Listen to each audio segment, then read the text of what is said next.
We're the Level Up team, and today we are going to be talking about the state of the real estate market in the middle of June of 2022. Yeah, so right now in our world, and I guess throughout the world, there's a lot of noise going on right now with mortgage rates, housing prices, you name it. There's a lot going on. Inflation, fuel costs, recession talks. There's just a lot of noise in the system right now. And so we just thought we'd have a very unscripted, kind of candid conversation. We may not all agree where we think things are going to go in this room together, and that's okay. But I think it's just important to kind of talk about some of the key factors that are out there right now. The Federal Reserve recently increased the borrowing rate for the Fed borrowing rate, which doesn't directly tie into the mortgage world and into our real estate world, but it does. It is absolutely impacted. The mortgage rates increased about a half a point to a full point, so it went from probably about a 5.5% interest rate to almost 6.5%, and it's calmed down a little bit over the last day. But over the weekend, there was a lot of stuff going on in the real estate world. So we'll just open it up from there. So first off, anyone, where's the rest of 2022 looking like? Well, I shouldn't say the rest. What do we think this month's going to look like? Well, the rest of the month is going to look like it changes every day. Yeah, every day's definitely changing. I mean, we don't have a crystal ball, so we can't predict what's going to happen. But, buyers still have to buy, sellers still have to sell. So what is that going to look like? Are we going to be facing, are prices going to go up or prices going to go down? Are we going to still see the inflation we've been seeing? What do you think is going to happen? I think fortunately in Atlanta, there's a very low inventory and people are still looking. So, that market will still be there as far as sellers are concerned. Buyers have to worry about their buying power. But at the same time, there are good houses to be out there, and the houses that are coming on the market are good houses. It's just a matter of finding what fits you the best, and let the money fall up, figure itself out where it may. But at the same time, you have to get out and start looking, and there's no reason to retract and to hide your head in a hole. It's still the world still goes on.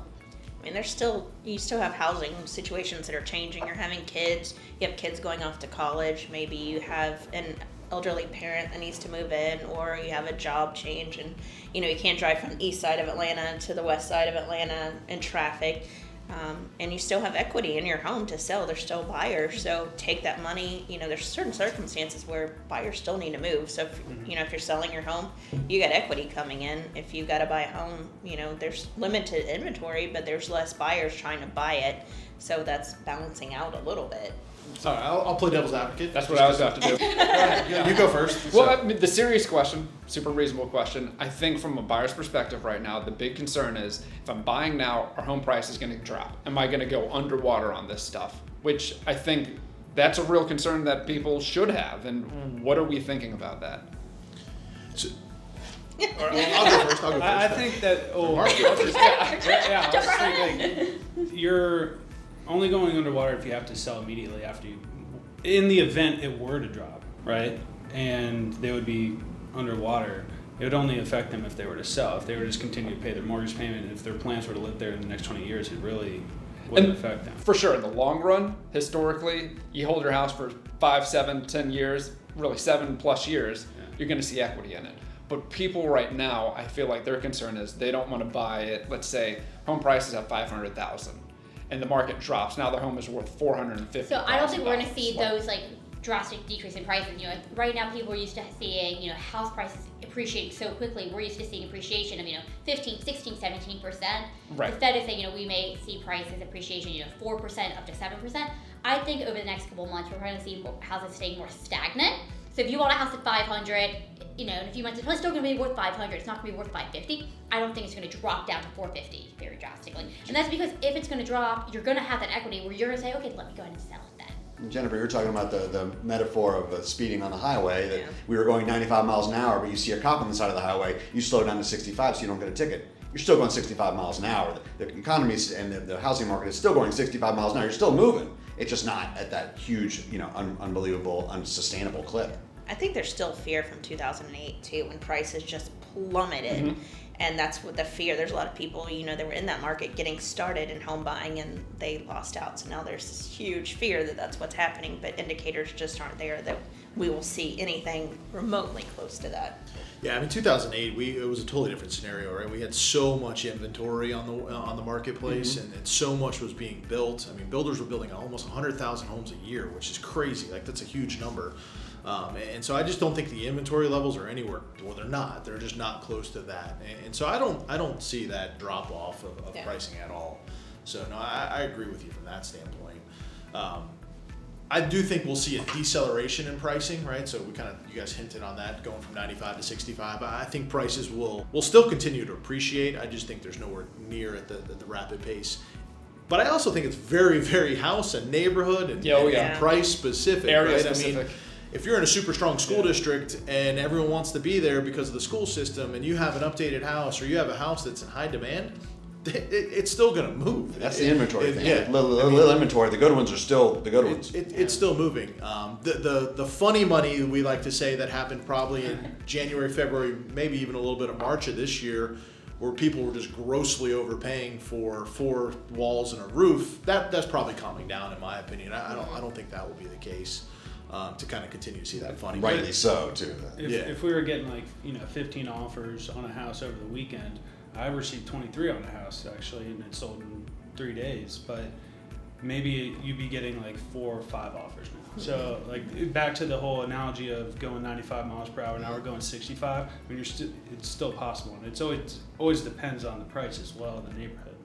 Well, I think we're kind of getting back to a little bit more of a normalcy. Houses have to be priced correctly. Back in February, you could price the house wherever you want it, and it was probably going to sell. We're starting to see a lot of price reductions now, kind of getting more in line. Because a house sold for a crazy number in February or March, we can't now just go ahead and price it above that. We're going to have to probably price a little bit below that, what that sold for, if that had multiple offers. Houses have to be in the right condition now. Especially with the rising interest rates, people are going to have the extra funds. If you're buying $500,000 house, you may be paying an extra, $500 a month now, $300 a month, whatever it may be. So that money you may put towards a renovation, you're now putting towards your interest. So I think, having that house in the right condition, the right renovation, that's going to become more and more of a factor into it. So one thing that I think is important for people to understand is, even though we're seeing price reductions today, doesn't necessarily mean that it hasn't appreciated over last year. Because I think a lot of homes right now are still trying to ride that wave of what was going on January, February, March, where they were pricing it $70,000, $80,000 over, and they go, heck, maybe we could do that right now, and that's come to a stop. Yeah. But even if they reduce it by $20,000, $30,000, even $40,000, that doesn't mean that isn't an increase over what it was last year. And last year was 19-20%, which is crazy. That's an unsustainable rate. No, that's a really good point to bring up. Yeah, so I think we're all consensus. I mean, there's still going to be transactions. There's still going to be activity. I think it's more important than ever to be talking to your lending institution. I literally submitted an offer Monday of this week and was concerned with the rate rise that can my buyer afford that on Tuesday morning when they woke up. It's a real concern, especially depending on the price point. And so making sure you're talking to those lending institutions, making sure you're having those conversations. There will also be the reintroduction to some of the more creative financing options that have existed in the past. The word ARM is not going to be a bad thing going forward. I think it's something that's definitely going to be pretty prevalent, in my opinion. I think you'll start to see 7-1 ARMs, 10-1 ARMs. Can you explain that, though? Yeah, so an ARM is an adjustable rate mortgage. It's going to be a fixed for a period of time. Typically, it's I don't even know if we have them yet, is a 5-1 ARM or a 5-year fixed period, and then it's going to adjust after that 5-year fixed. To whatever that rate is. To whatever LIBOR or kind of whatever the borrowing rate is. The current one? Plus the yield. So after your fixed period of time, whether it's 5 years, 7 years, 10 years, that rate is then going to adjust based off market rate conditions. And so if you're in a 10-1 ARM and that 10-1 ARM is getting ready to expire, essentially, if you haven't refinanced out of it, your interest rate is going to adjust, and it unfortunately is probably going to adjust up, right? So the baseline where it's based off of is risen. Therefore, your rate's going to rise, and then there's typically a yield or a spread that the bank charges on that. Most of those ARMs have caps in them, so it's not like you're going to say a 10-1 ARM that is at 5.5%, and then at the end of the 10 years, it's going to jump to 20%. Like, that's not going to be the case. There are restrictions and there are caps in those. The reality is that if mortgage rates calm down, or if they settle back down, you'd be entertaining a refinance option and things like Yeah, that. It helps to plateau the volatility Yeah. in the short term. Yeah, so I mean, it just makes homes still affordable to some degree. Like, hey, you know what? I don't want to pay a 6.5% interest rate on a 30-year fixed. I can still get a 5.5% on a 10-1 ARM potentially. Jumbo financing is still fairly low considering like a normal 30-year conforming rate right now. So there's a lot of different options, I guess, at the end of the day. So we partner with some of the best, obviously. So talk to us, have conversations. We'll get you in talk with the right people. So yeah, the world's crazy. It's a little bit on its head right now, but I don't think it's by any means a reason to panic. Most people in the world are sitting on equity if you currently own a home. I still think the general consensus, what I gathered, is that we all believe prices are going to continue to appreciate. Does anyone disagree with that? Appreciation for sure. Everything that I've been looking at still says that. So I'm just thinking, does anybody have a reason here not to believe it? I mean, there's no factors to against that. You know, people will still buy and sell properties. They always have, always will. Even when rates were 17%, people still buy them. If we had a year's worth of inventory, yeah, but I mean, we're still know, at a we're still month's less worth than a of month. inventory. I mean, the only X factor, right, is the job market, Yeah. right? And so if jobs disappear or if people become unemployed, does it become an arms race to sell your house, right? Mm-hmm. If you live in a subdivision that everyone decides to sell all of a sudden, who's the most aggressive willing to sell, right? Does it become some sort of arms race? I don't think that's the case. Have equity in their houses, so even I if they don't have to disagree, have they that have arm equity. raise, you bought your house at 700, the neighbor sells it at 690, great, I paid 600 for it, I can go to 685, whatever that number may be. Like, you can reduce a little bit and still have your equity and sell that to like I go think to- it's just a matter of what people's motivations are. And I don't think it will be the masses that's going to just fire sale their property. Yeah. And that's a doom and gloom worst case scenario, for which sure. we're not looking at. But also, that's a great example of when you know that's happening. Like Yeah. when everyone starts to list their property or jobs are at stake.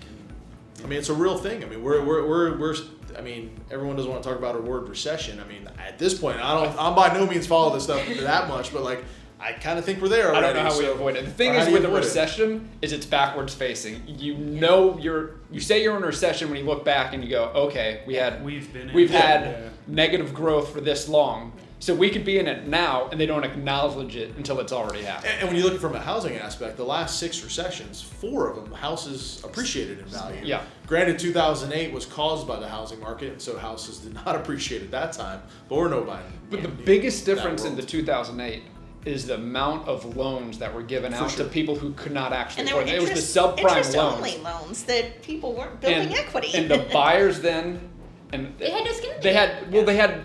they had no business buying a home. Like they shouldn't have been given loans that they couldn't afford. That was wrong. And when you had that many buyers have subprime loans and they eventually couldn't pay it, then that's going to cause a crash. That's not the same situation that's happening Yeah, today. they fixed it. Like the situation we're in today is nothing to do with that. It is a whole bunch of other messes. A lot of it has to do with COVID. A lot of it has to do with some other political decisions that are going on. It is a combination of a bunch of things. But I don't think the subprime is a part of it. Back when, like, you mentioned COVID, like, we were anticipating, interest rate increases 2 years ago, and then COVID hit, so that did not happen. So seeing these rates rise from 3% to 4% to 5%, like, we knew it was coming. It was just a matter of when it was actually going to happen. So Like a it's rubber here, band, it's snapping. exactly. And so I don't it's think anyone here now. anticipated this pace, this quick. Probably Well, not. we knew the pace, but we knew eventually it was going to happen. We knew it wasn't going to remain at 3 or 4% forever. Yeah, they just went up there. So. It just happened very, very quickly. Yeah.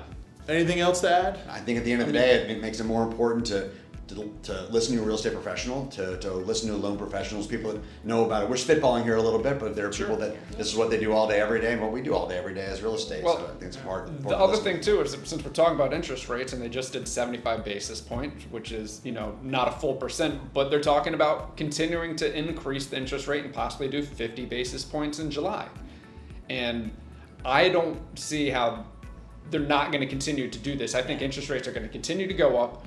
What we've done in the past with interest rates 2% is unrealistic. It's unsustainable. That leads to problems, and I think we could be heading into something that's more normal, where we look back and say 5 and 6% interest rates, maybe that's not that bad. It's just the adjustment that hurts. People have paid those for cars for A long forever, time. and people pay 20% for credit card interest rates without blinking an eye. Like, I think there's a shift. I don't think we're going to go back down to 3 or 2%. I mean, that's. But I mean, And if heck, we from do, 2008, we can always refinance. in 2008 they ended up dropping, well, even before then. But to fix this, interest rates I think are going to continue to rise for a little bit, and I think it could become the new norm. Yeah. But definitely talk with your lender. Make sure you know what your new numbers are going to be with these rising interest rates. So figure out what it looks like, at 6%, 7%. So make sure you're comfortable with that monthly number, because if you were looking at $500,000, you may now have to look at $400,000, and so just know what those numbers are. And it may change on a day-to-day basis. So constantly be, talking to your realtor, talk to your lender, and be up to date on it. Yeah, home affordability is huge. People cannot afford what they once thought they did because the interest rate has changed. Yeah. And I think it's also changing how we're possibly going to be writing some contracts. Yeah, I think we're going to start seeing, financing contingencies are going to be back in there. Yeah. Yeah, it is a rapidly changing world. Everything Minute just by wants minute. to kind of be accelerated at this point. So, guys, we just kind of scratched the surface on this stuff. If you have questions, as always, ever reach out to us. You know how to get a hold of us. Send us a comment. Feel free to let us know how we can help. So it is an ever-changing world, and we're here to help. So thank you guys so much for listening, and we'll talk to you soon. Take care. Thanks.